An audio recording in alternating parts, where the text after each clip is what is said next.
of Gentlemen and Heroes. And first I'll set the scene. The year of our Lord, 1750. A merchant ship carrying Miss Maria Weston and her father has wrecked on a reef just off the coast of Bridgetown, Barbados.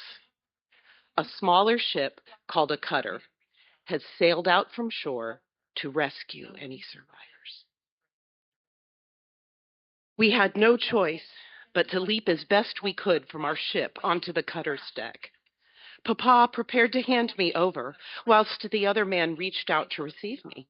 However, no one could predict the strength or direction of the seas, and the very moment I extended my foot over the water, a violent wave crashed betwixt the two ships, forcing the cutter away.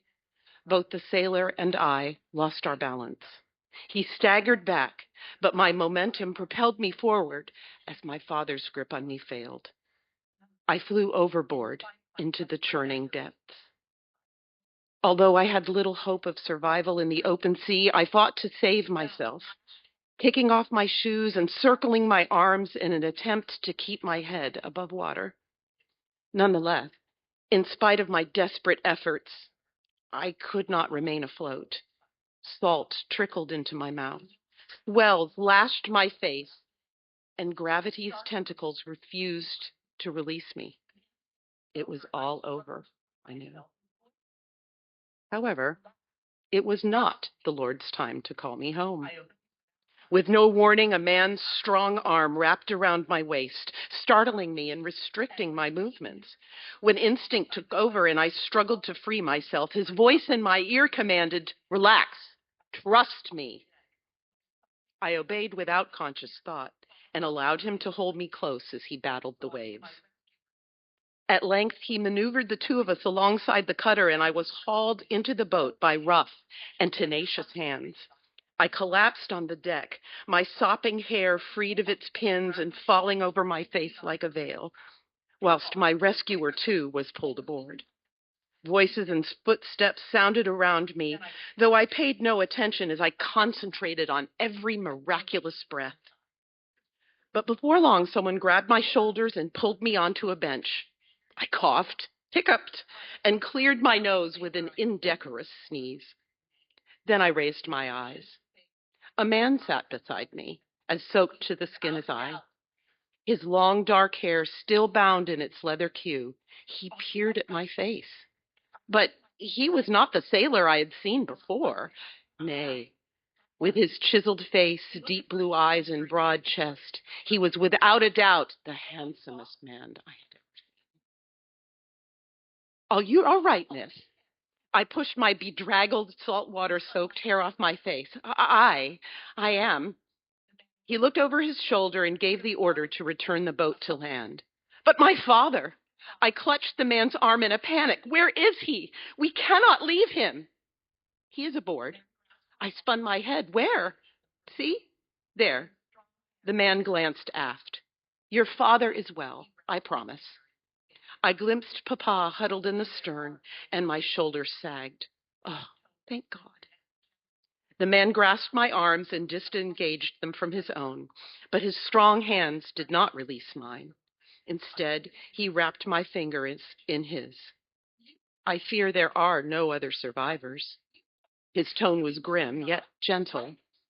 A lump formed in my throat, but, comforted by the pressure of his hands over mine, I looked at him again. My jaw dropped. "You are the one who saved me," I blurted out.